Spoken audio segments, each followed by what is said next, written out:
আসসালামু আলাইকুম এভরিওয়ান, সবাই কেমন আছেন? আলহামদুলিল্লাহ, আল্লাহর অশেষ রহমতে আমরা ভালো আছি। আশা করছি আপনারাও খুব ভালো আছেন। প্রতিদিনের মতো আজকেও চলে আসলাম নতুন একটি ব্লগ ভিডিও নিয়ে আপনাদের মাঝে। আশা করছি ভিডিওটি ভালো লাগবে। প্লিজ ভিডিওটি স্কিপ না করে একটি লাইক দিয়ে ভিডিওটি কন্টিনিউ করার অনুরোধ রইল। সকালে নাস্তাটা করে নিয়ে চলে আসলাম একটি কামিজ বানাতে। কামিজটা বানাতে বানাতে আবার ভাত বসিয়েছিলাম। ভাত হয়ে গেছে, ভাতটা ফ্যান গেলে নিব। ফ্যান ঝরাতে বসিয়ে মাছ ভিজিয়েছিলাম, মাছগুলো ধুয়ে লবণ হলুদ দিয়ে মাছগুলো ভেজে নিব। কামিজ বানাতে বসেছিলাম, কামিজটা পুরোটা হয়নি, পুরোটা হলে আপনাদের সাথে শেয়ার করব। কামিজটা পুরোটা বানাতে গেলে আবার আমার রান্নার দেরি হয়ে যাবে, এই জন্য ধুয়ে দিয়েছি। মাছ তো ভাজতে দিব। মিনহাজের পাপা বাজার আনছে, কি রান্না করব আমি জানি না। দেখি, চলেন আপনাদেরকে সাথে নিয়ে দেখি মিনহাজের পাপা কি বাজার নিয়ে আসছে। মিনহাজের পাপা বাজার নিয়ে আসছে আলু, টমেটো, শসা, মিষ্টি কুমড়া আর কাঁকরোল।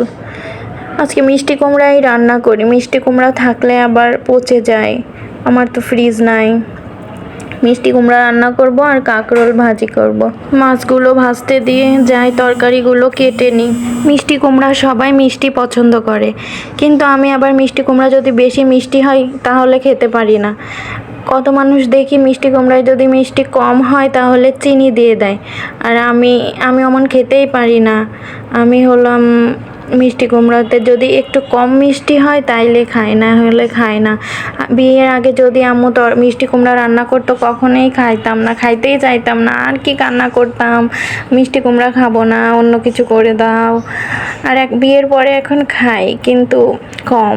মিনহাজের পাপাও মিষ্টি কুমড়া বেশি মিষ্টি পছন্দ করে না, হালকা মিষ্টি হইলে তাই খায়। মাছ ভাজতে ভাজতে আমার মিষ্টি কুমড়া কাটা শেষ হয়ে গেছে। এখন হলো অফলাইনে তরকারি ধুয়ে নিয়েছি, ধুয়ে নিয়ে কড়াইতে তেল দিয়ে হালকা গরম হলে মিষ্টি কুমড়াগুলো দিয়ে দিয়েছি।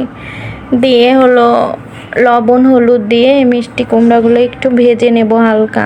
তারপরে ভাজতে দিয়ে আমি মশলা বাটবো। মশলা বেটে তারপরে হলো ভাজতে ভাজতে আমার মশলা বাটা হয়ে যাবে। আমি সব সময় আগে তরকারি ভেজে পরে তরকারিতে মশলাটা দিই। আমার মনে হয় কি যে মশলাটা পরে দিলে তরকারিটার স্বাদ একটু মনে হয় বেশি হয়। সবার কাছে আবার এক না, আমার কাছে এটাই মনে হয়, আমি এমনই করি। তরকারিটা ভাজতে দিয়ে ঢাকনা দিয়ে হালকা ভেজে ঢাকনা দিয়ে দিয়েছি। চলুন মশলাটা বেটে নিই। বাড়তে বাড়তে আপনাদের সাথে একটা কথা বলি, আমার বাবাটার জন্য সবাই একটু দোয়া করবেন। আমার বাবাটা এখন ইদানিং কিছুই খেতে চায় না, কেন যে এমন করে বুঝি না।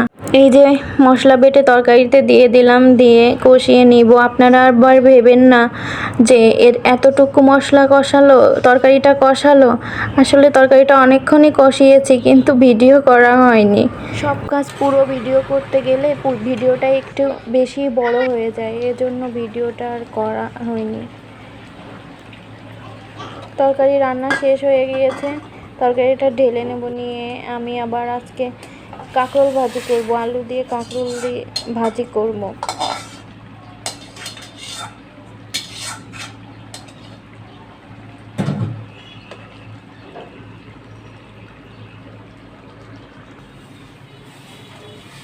অফলাইনে কাঁকরোল কেটে ঢেলে নিয়েছি, তরকারি ঢেলে ওই কড়াইতেই আমি আবার কাঁকরোলগুলো দিয়ে দিলাম।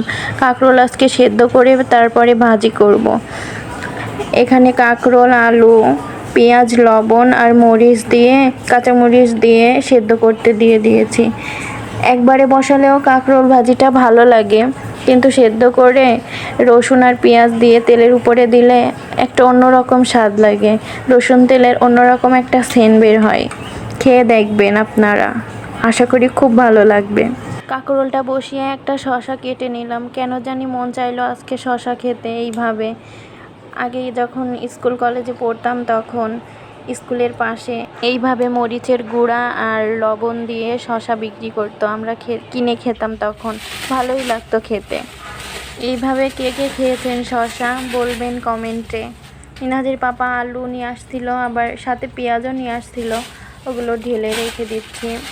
আমি সবসময় কিচেন রুমের নিচে এক কোনায় আলু আর পেঁয়াজ রসুন এগুলো ঢেলে রাখি। কি আর করব, গরিবের সংসার, বেশি জিনিস নাই, এই জন্য ওইখানেই রেখে দিই। কাঁকরোল সেদ্ধ হয়ে গেছে। এবার চুলায় একটা প্যান বসিয়ে তেল গরম করে ওর ভিতরে রসুন হালকা জিরেও দিয়েছি আর পেঁয়াজ একসাথে লাল করে ভেজে নেব। নিয়ে সেদ্ধ করে রাখা কাঁকরোলগুলো প্যানের ভিতরে দিয়ে দেব। দিয়ে হালকা ভেজে নাড়াচাড়া করে ভেজে নিব, তাহলেই আমার কাঁকরোল ভাজিটা হয়ে যাবে। আর এইভাবে ভাজি বসালে কি হয় জানেন, তাই তেলটা একটু কম লাগে। আমার কথায় যদি কোনো ভুল ত্রুটি থাকে প্লিজ ক্ষমার দৃষ্টিতে দেখবেন, কারণ আমার কথা মাঝে মধ্যে বেঁধে যায়, আমি ভালোভাবে ভয়েস দিতে পারি না। এই যে দেখুন আমার কাঁকরোল ভাজিটা কত সুন্দর ভাজা ভাজা মচমচা হয়েছে। একটা মাছ রেখে দিয়েছিলাম মিনহাজের পাপার জন্য। মিনহাজের পাপা তেলাপিয়া মাছ খেতে চায় না, ভাজি থাকলে একটু। আমার আবার তেলাপিয়া মাছ খুব পছন্দ, কিন্তু একার জন্য আর নিয়ে আসাও হয় না, খাওয়াও হয় না। অনেক মাস পরে তাই বাসায় তেলাপিয়া মাছ নিয়ে আসছে। ভাতটা রান্না ছিল, ভাতটা গামলায় ঢেলে নিয়েছি। পাতিলে ভাত রাখি না কোনো সময়, রান্না করে এই গামলায় ঢেলে নিই। শুধু রান্না করলেই হয় না, রান্নার পরেই আরও বেশি কাজ থাকে। ময়লা উঠাও, ঘর মোছো, ঘর ঝাড়ু দাও, চুলা মোছো, অনেক কাজ, প্যারা আর প্যারা। দেখুন বন্ধুরা, রান্নার পর আমার ঘর কেমন নোংরা থাকে। এগুলো সব কিছু পরিষ্কার করার পরে তারপরে রুমটা দেখার মতো হবে।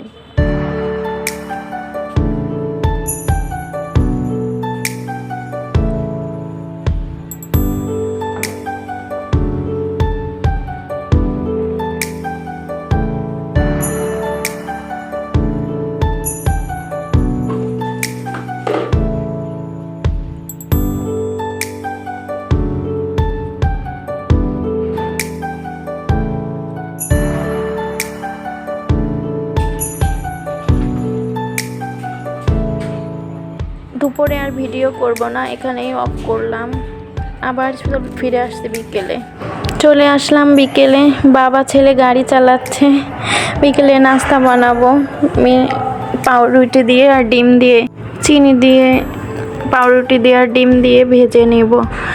এটা খেতে ভালোই লাগে আমার কাছে, হালকা চিনি দিয়ে পাউরুটিটা ডিম দিয়ে ভাজলে ভালোই লাগে।